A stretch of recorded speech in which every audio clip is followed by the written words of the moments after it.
Yana, Syndra. A lot of stuff that I like to play, actually. I mean, we've seen a lot of Nautilus bans, at least in the series today. True. So there is that possibility if he manages to go ahead and slink through. Already, we're not going to see Cassiopeia be the first ban. And that will still be a Lucian ban on the red side, but still changing things up are Hanwha Life, not following in KT's footsteps. Akali, however, on the red side, of course, still going to be taken away.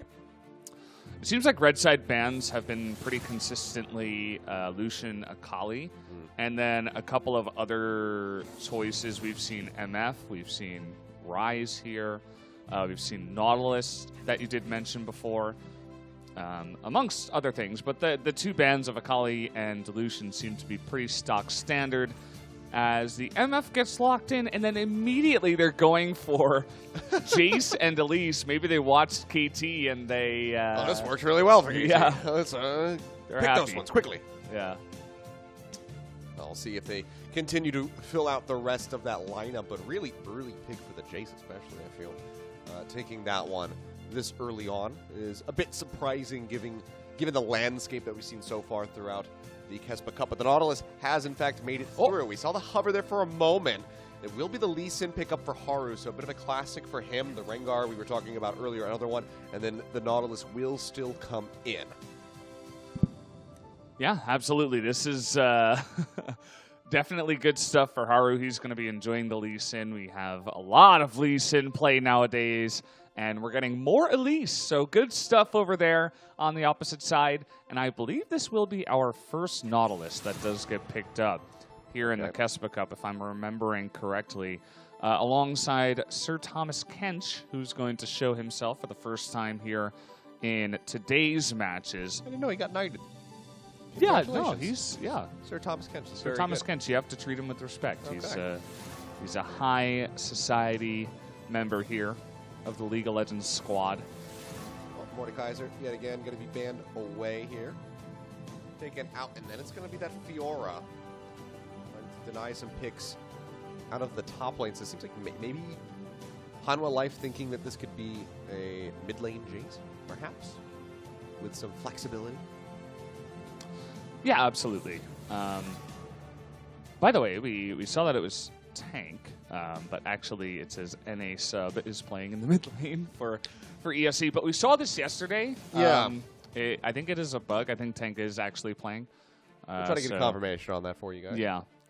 This is the player that I think looks like Clid and Fly together, by the way, if you're curious. I could see it. You can see it, right? I can definitely see it, especially the Fly part. Both, yeah. Yeah. Okay, well, Warren banned on that red side as the picks continue now to come through. It's going to be the Varus, though. So poke for poke in the bot lane. We saw another little hover there for a moment. Just a cheeky one, however, but Varus will get picked up for Rain. And okay. Ooh.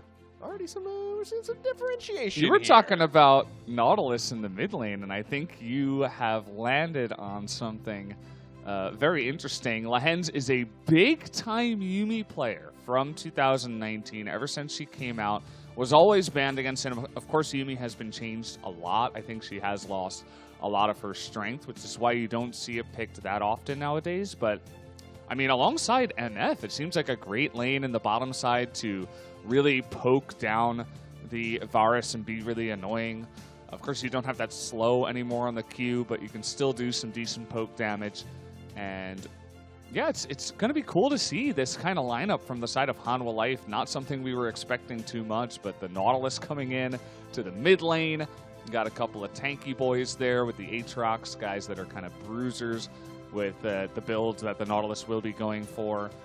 And definitely a lot of pick potential on their side, whereas for ESC, you'll notice that their only AP damage is the Elise. So they're going to be relying on that Elise to do that, whereas I suppose the Varus also has some mixed damage in there, so do not forget about that.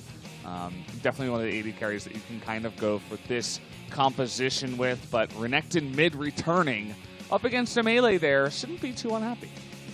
Yeah, this is going to be interesting. This is very much a departure from the first series as far as the picks are concerned across the board. Look, the Yuumi coming in, the Nautilus in the mid lane, and just changing up the roles overall. So let's go ahead and see how things shake out as we jump in for our last series of the night. Game 1, Hanwha Life Esports going up against Team ESC.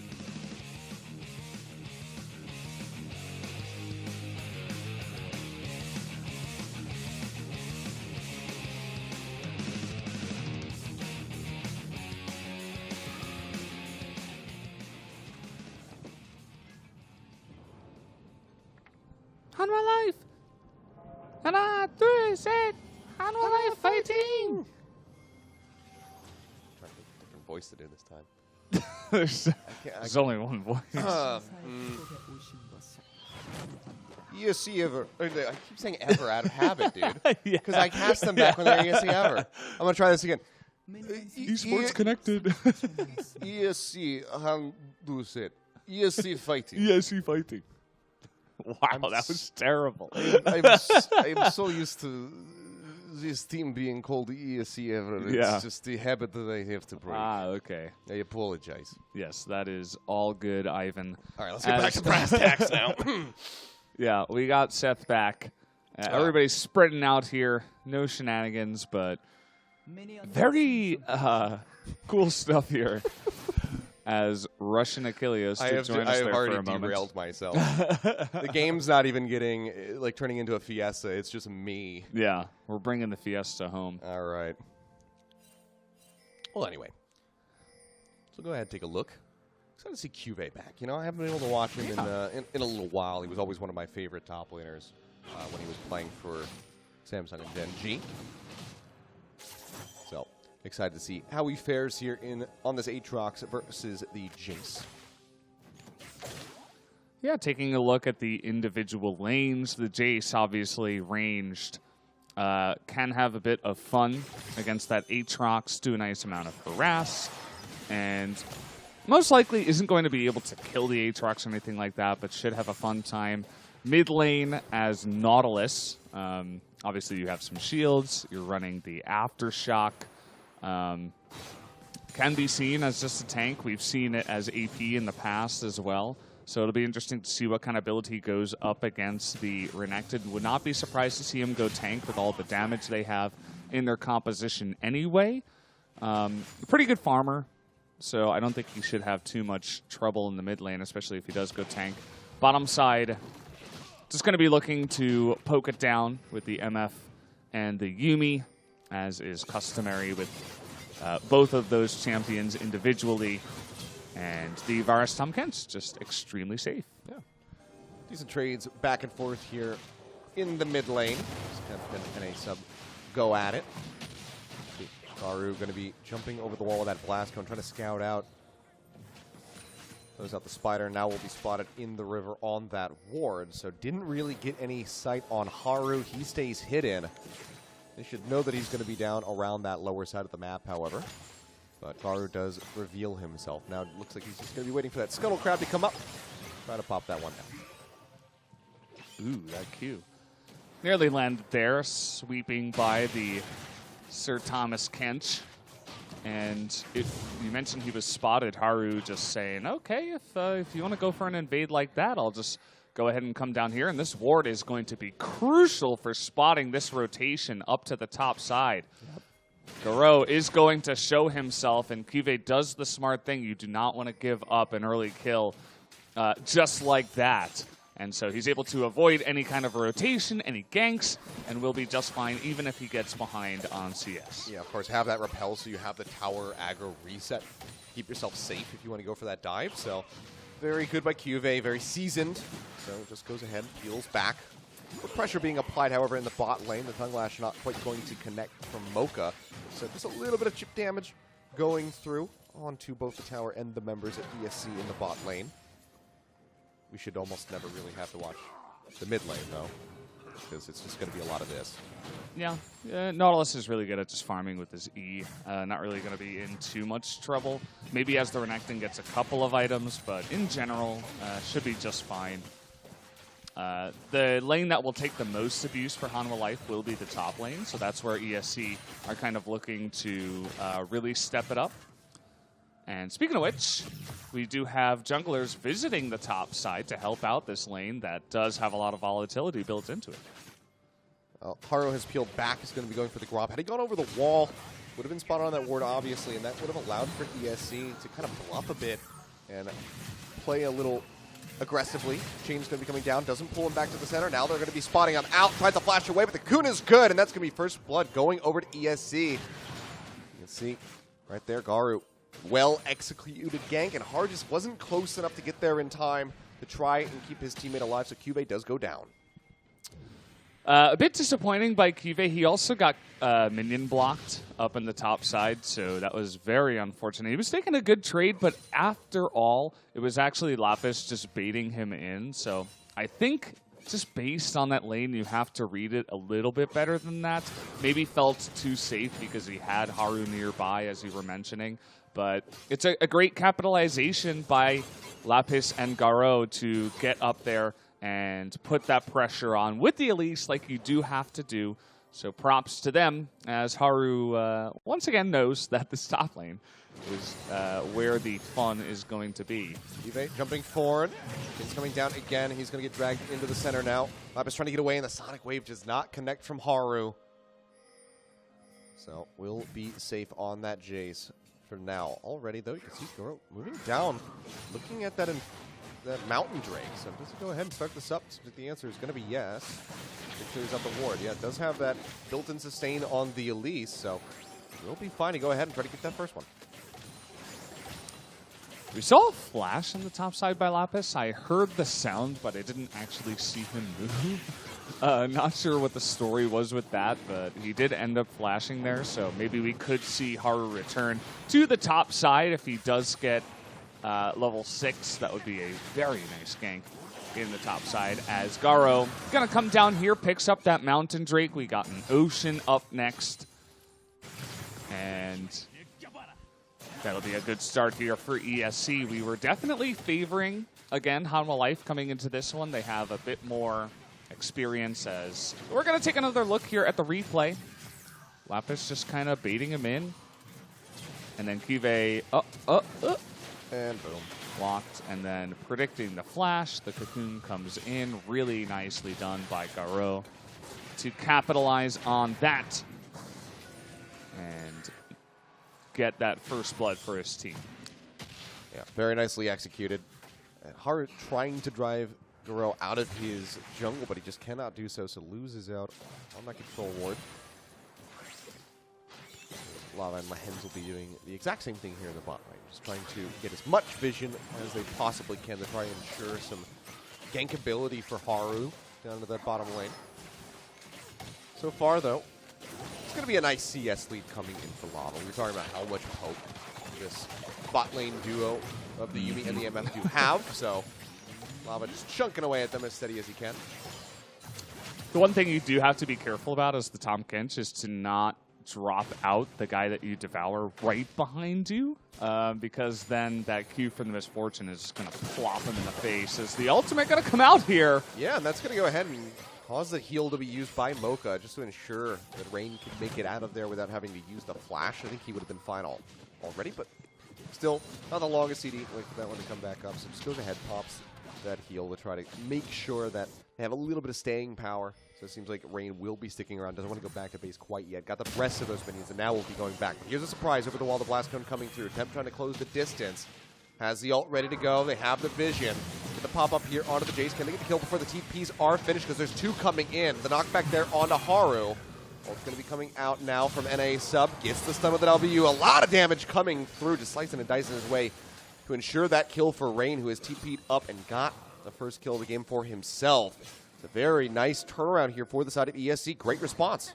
Yeah, good response to get there on time with the double TP, but did have to expend those two long summoner spells. But it's not the end of the world because of the new spawn of Shelly. She comes out here 2 minutes earlier, which means that if you are going to go for an early response play to the top side, you can just rotate down and pick up a big objective to net your team some nice plates in one of the lanes. So definitely a nice play overall that will go ESC's way.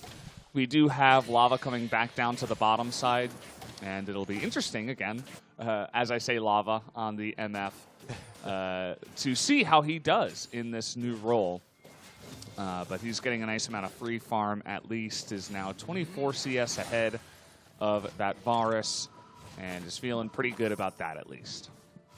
I think the one bright light that they do have going for them, we'll go ahead and take a look at the replay here of the gank up in the top lane. So at least early alert system here for Lapis. Doesn't get that distance back, but yeah, once you see these TPs coming through, they got to kill that Jason, get the heck out of there ASAP. but it just doesn't quite happen. NA sub is just quite huge on that Renekton, so easy turnaround kill. I love how you consistently call him NA sub, as if that's what he was.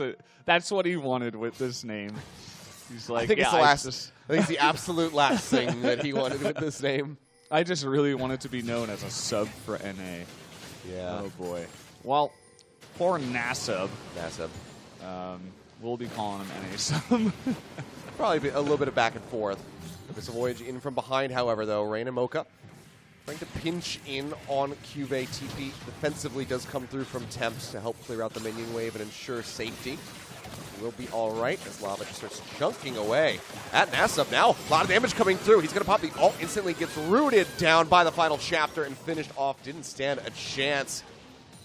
And it will just go ahead and be burned down. Meanwhile, things still not looking great for QV and Tempt, as we will have HLE paying a visit to the bot lane. The turret already taking a bit of damage. Now the charge getting ready to come through. Chunks that one down. The Infernal Chains coming out. Only manages to drag one. Damage all over the place, but Lapis manages to find the first kill. Now looking for a second one as Tempt goes lower and lower underneath the tower. Ooh. The turret changes over. Does finish off Lapis as here comes the arrival of Haru.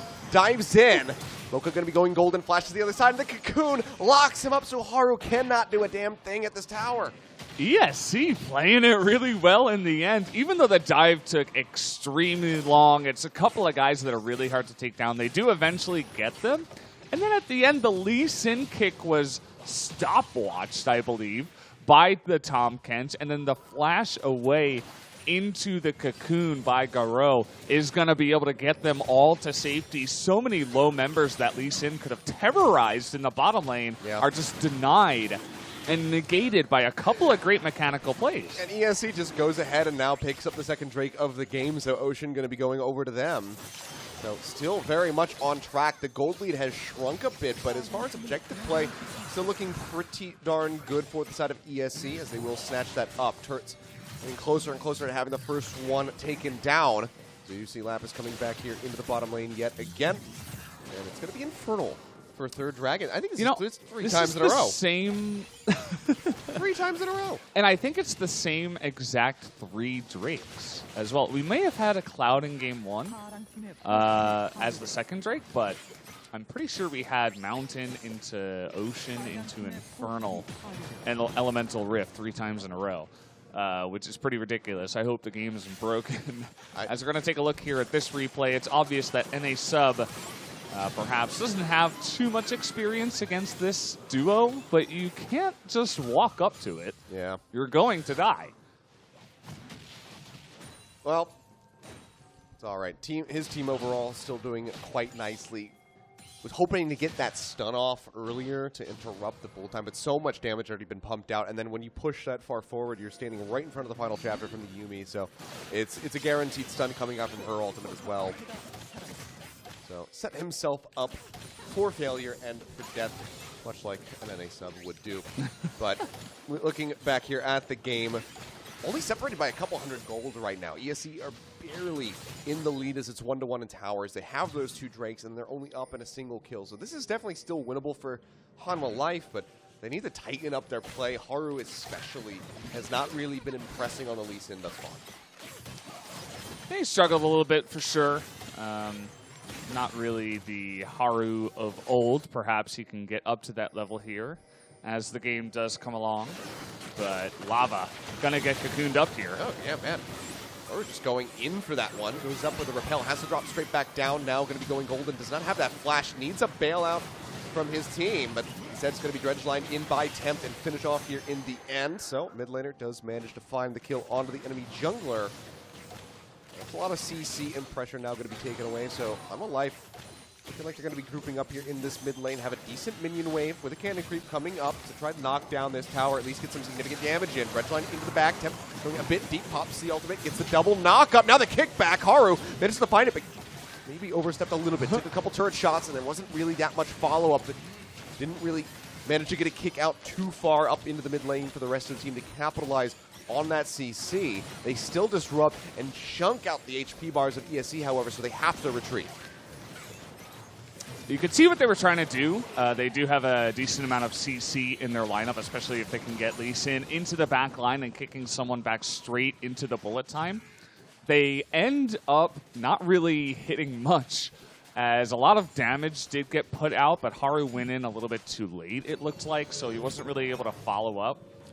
And, you know, everybody was playing pretty well, but they weren't really able to get any objectives. There were no kills. There was no turret taken. Yeah. Garo here just a bit out of position, trying to get some warding down in the river and the jungle. He delays a lot of time because he is Elise with the stopwatch, but just zoned away, especially because Tempt does come over from the left side. So going to deny any help coming to the Spider Lady. Yeah, I mean, pretty much a net positive overall for Hanwha Life, but it's not like ESC lose out on too much. They get a bit of damage onto that mid tower, but they do have Lepus here to try and defend that as well as he possibly can. He's got decent wave clear at this point with the Jace. So overall, I mean, losing out on the Elise, given that how far ahead they are objectively, they didn't lose out on anything huge here, did ESC. You can see the pings coming out. Second Herald has spawned, and we're just a minute away from that Infernal Drake from joining us on the Rift as well. So this is where things start getting a little bit dicey for both teams and the decisions that have to be made as far as how they want to play this out macro-wise across the Rift. You can see them spotted, rotating around the backside of this tower by that ward in the Raptor pit. Sonic Wave does go through. The tower going to be burned down. Ult goes out. Ult goes up with that repel. Drop back down now, and already so much damage going to be pushed out, and that is going to be NA sub taken down. The Devourer comes through. Mocha trying to keep his teammates alive, but he will fall. They get spat out, and that is going to be the cleanup here. 3 kills over to the side of Hanwha Life Esports as they surge their way up into the first place spot here in this game. And now it's their pick of the litter. Do you want to go for the Rift Herald? Do you want to go for the Infernal Dragon? Can you split and get both? Why not both? But just wait and see. Yeah, just great teamwork there from Hanwha Life. They immediately turned. They're looking for another kill here. A lot of damage. Oh. They'll be able to go ahead and script his way out of there to safety, however. There's a reason why people are playing MF so much nowadays. She does insane burst damage. Just the 1-2 punch. And I want you guys to watch. It looks like they're retreating, but the second Garo gets a little bit too close, all 5 of them turn around, and Lava's positioning is just perfect.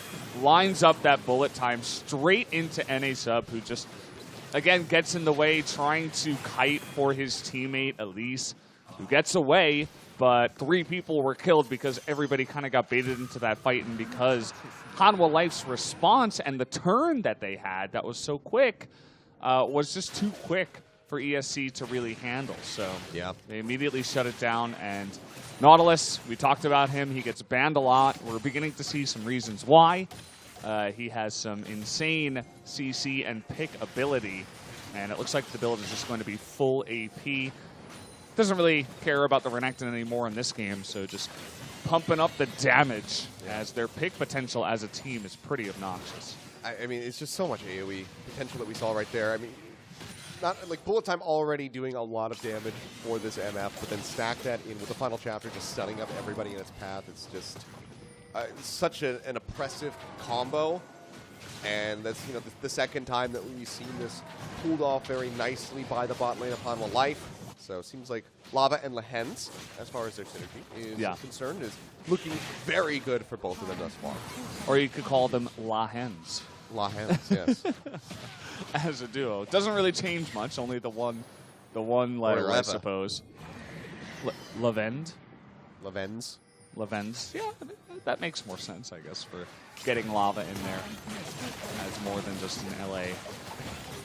But yeah, I mean, this has been a great debut, essentially, in pro play for Lava coming in on the Misfortune. It feels like the bottom lane for Hanwha Life has leveled up a bunch in terms of just pure skill. I mean, Lava was always a great player, even in the mid lane, so the fact that he can move over and do it like Korean perks, which is what SpoTV was saying, and come down here and have a good performance so far, it speaks volumes. And of course, having Lahens next to you means that you're going to have a good time, especially when it is MF and Yumi together. Yeah. Would love to see if MF would be banned in Game 2, how he would perform with something with maybe some skill shots. What? No, we don't play any of those. We don't play those champions here in the LCK. But she should have one. You know, you should have to reactivate to get the bounce Make shot. It rain is a skill shot. And bullet time, I guess. Choose a direction. Pick a direction. Yeah. A 45-degree angle. Follow the hens. Whatever direction the hens picks, then that's what you pick.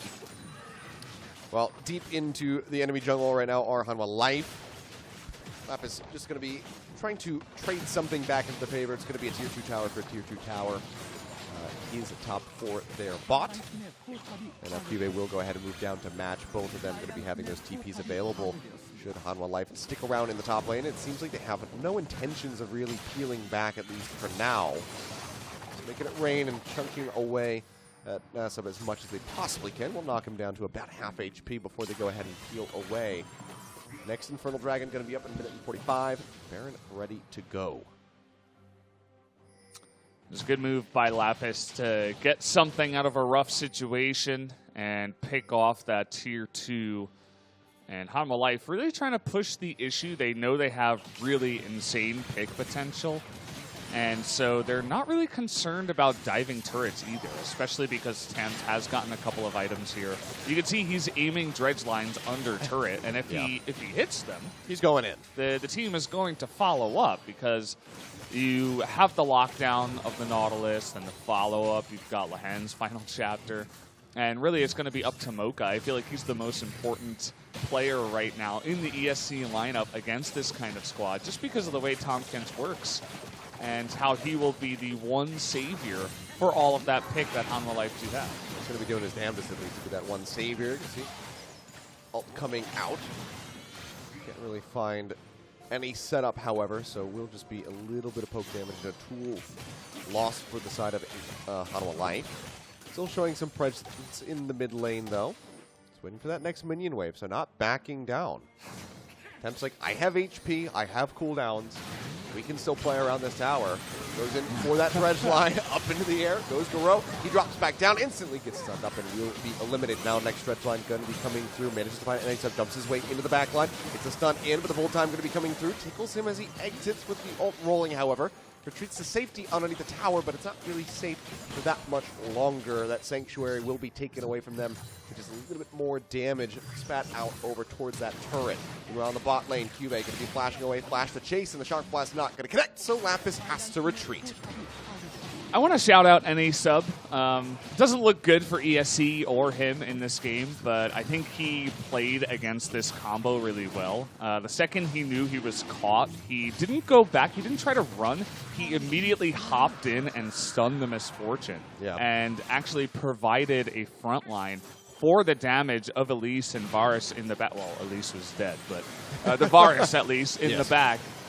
As that was just a poor play by Guro for sure. But you see, he gets caught up here and he goes forward because if you get CC chained by especially the cat on a book, you're going to get bullet time to the face and you're almost definitely going to die. So instead he goes in and stuns and then immediately hops out, which really denies the effectiveness of the bullet time. But it's really, you know, I'm giving him a lot of credit for the move, but at the end of the day, in terms of just seeing, you know, where we are, MF does have basically 3 items. She's got 2 completed and then 2 kind of half items there with the QSS. Yeah. And the Energizer coming on in. That's just what I know that item as. I forget the the actual name. I read it just before and in the patch notes. And she's got a very nice Yuumi just constantly hovering around that can offer up the heals and the stuns. So yeah, MF is pretty stacked, as it turns out. I'm kind of surprised we haven't seen this combination more. Because it's just very annoying. I think it's just Yuumi as a champion going down, but we got some action here. Yeah, Engage going to be coming through onto Nasub. He's going to pop that ultimate, but it doesn't matter. Even getting that extra bit of HP coming through, he just gets beaten and battered. TP into the mid lane. Safe enough, at least for Rain, so that is going to be good. Can just go ahead and dip back underneath of this tower in the mid lane. We'll be safe, but now just has to start going ahead, pulling back those arrows and trying to clear out the minion waves as quickly as he possibly can to protect these inhibitors. Hanwha Life not really paying attention at all to that Baron, just going for the throat straight into the base, and already one turret, one inhibitor going to have to be surrendered. We have Lapis down to the bottom lane, going to be able to clean up one. Can he trade it back? No one is recalling at the moment, or going to be able to get there in time, methinks. Oh, QV. And okay, we will go ahead. See, QV. Why are you backing there? Yeah, going to have to run back a little bit further, so they do, in fact, lose out on that inhibitor in the end. Oh, that's going to sting for Hanwha Life, that's for sure. Yeah. It should not have been, in any world, a trade of inhibitors when you're this far ahead. But just backing right in vision when they have a Varus on their team, you can't do that. You're going to get interrupted 100% of the time. And that's what happens. So, and especially against a Jace, I mean, you got to take that really seriously. There's I feel like a lot he of ways that they can interrupt this. He should have been back there way before he was backing. You can send out the Spiderling. You've got the arrows. The only one that realistically can't interrupt you would be a Renekton without going so far in. But even a Tongue Lash has a decent amount of range on it. So, very questionable decision making from Hanwha Life, and those are the kinds of things that you need to avoid. Do not get complacent. Do not get cocky, because that's when ESC ever can just turn around and bite you. Yeah, and it's not even like they are ready to just go in and take a Drake and get Dragon Soul and win the game right now. You know, they still... they're not massively far ahead. We're 27 minutes in, and they're only 3,000 gold ahead. I mean, they have a lead, and they have an insanely strong MF, but their macro has been pretty shoddy. And aggressive move here by ESC. Yeah, the jump forward here, looking for the cutoff on the side is Lapis, but he just gets melted and focused fired. Very nicely done by Hanwha Life, who looked to turn the fight around. Tempts to find that dredge line in, and that's something that's just not much that he can do to anybody in the game at this point. He has just been put down time and time again. So will be eliminated by Lava as KeSPA continues to chase forward, looking for Garo. The Cocoon not going to connect. The rest here of the members going to be pushing forward. Lava and Haru. Yeah, looking to get the cutoff here, perhaps. Not just going to let Garu try to retreat up to the top side while getting those shots in onto these Nexus towers. They're taking a bit of damage. Sonic Wave sitting there, but not going to go into the resonating strike. This could very well just be the end of the game. Right around 28 minutes to start pushing in the tower. Being focused, the bullet time going to be coming through. Lava going to be canceling that one early. Goes back over, the auto attacks coming in onto these Nexus towers. Both of them going to be falling simultaneously. The Nexus is exposed, and I don't think there's anything that ESC can do to try to stop this one from happening. Rainer shooting around the backhand side on this Varus, but completely helpless to stop the onslaught of Hanwha Life in their base. Nassif, however, does manage to find one. Lava is still auto-attacking, however, no one can get on top of him.